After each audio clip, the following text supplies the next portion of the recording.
So in an uptrend, these are the Fibonacci levels we look for.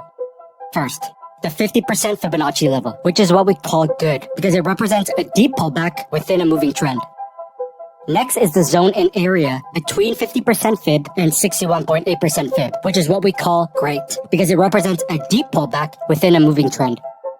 Then we have the 61.8% Fibonacci level, which is what we call best because it represents a very deep pullback within a moving trend. In the opposite direction, in a downtrend, the same thing. 50% Fibonacci is good. The zone and area between 50% Fib and 61.8% Fib is great. And 61.8% Fibonacci is best. Now there's also the 38.2% Fibonacci level, which is very effective to use in a very specific use case, which we'll discuss later in this video. So two very key points. 1. Fibonacci retracement levels act as a form of support and resistance, as they represent areas of value within a moving trend. This means trade opportunities present themselves at these Fibonacci levels, because the big boys look to add to their waiting positions at these areas of value, which creates momentum for your trade. And 2. Treat Fibonacci levels as areas and not as a solid line or solid number, because you use Fibonacci levels in combination with price action and not on their own, so it doesn't have to be a picture-perfect setup. Let's now show this right on the charts. You have your moving uptrend through the higher highs and higher lows. These runs are known as your impulse moves. These pullbacks are known as your corrective moves. Price starts pulling back right here, and you decide you want to look for a possible pullback long entry to trade with the uptrend. But you're not just going to jump in blindly at any random spot. You want to enter a trade setup at an area of value within the moving uptrend. So you take your Fibonacci tool, click at the recent swing low here, drag it up to the recent swing high, and then move it a bit to the right so that it stretches out, and then click again to lock it in. Your Fibonacci levels are here to the right. So once price reaches any of these Fibonacci levels, you would look for candlestick price action followed by a trend change confirmation before taking a long entry. If you want to use the same Fibonacci tool and platform we use, go to tools.wisetrade.com. Now going in the opposite direction in a downtrend, you have lower highs and lower lows. These runs are known as your impulse moves. These pullbacks are known as your corrective moves.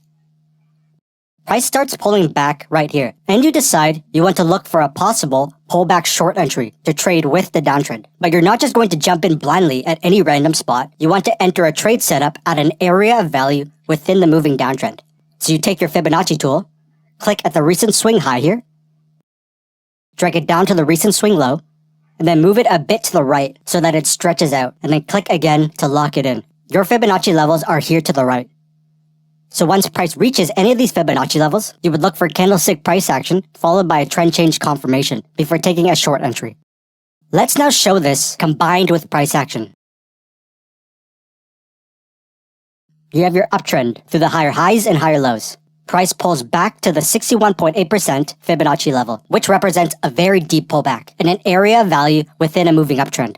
You had long wick candles form right at the Fib level, showing that price is indeed reacting to the Fib level. You then wait for a trend change confirmation before taking long trades, which you had through the bullish momentum candle that is also a candle color change. Now in the opposite direction, you have a downtrend through the lower highs and lower lows. Price pulls back to the 50% Fibonacci area, which represents a deep pullback and an area of value within a moving downtrend. You had multiple candles with the wicks sticking out that formed right at the Fib level, showing that price is indeed reacting to the Fib level. You then wait for a trend change confirmation before taking short trades, which you had through either the bearish momentum candle or after the double top pattern formed. So this was using Fibonacci levels in the simplest form. Let's now take it up a notch and combine Fibonacci levels with support and resistance and areas of confluence.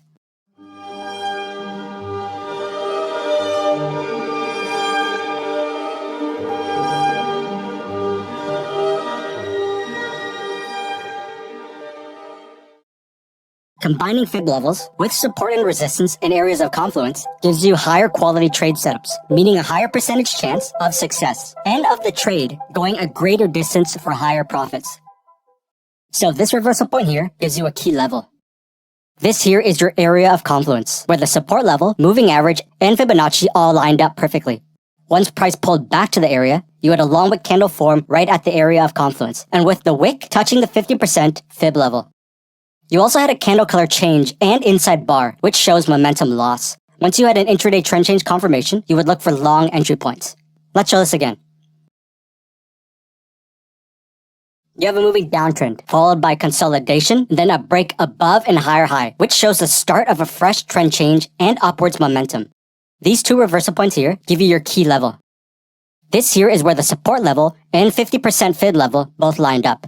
Once price pulled back to the area, you had multiple candles with the wicks sticking out, showing a reaction to the area. Once you had an intraday trend change confirmation, you would look for long entry points. So again,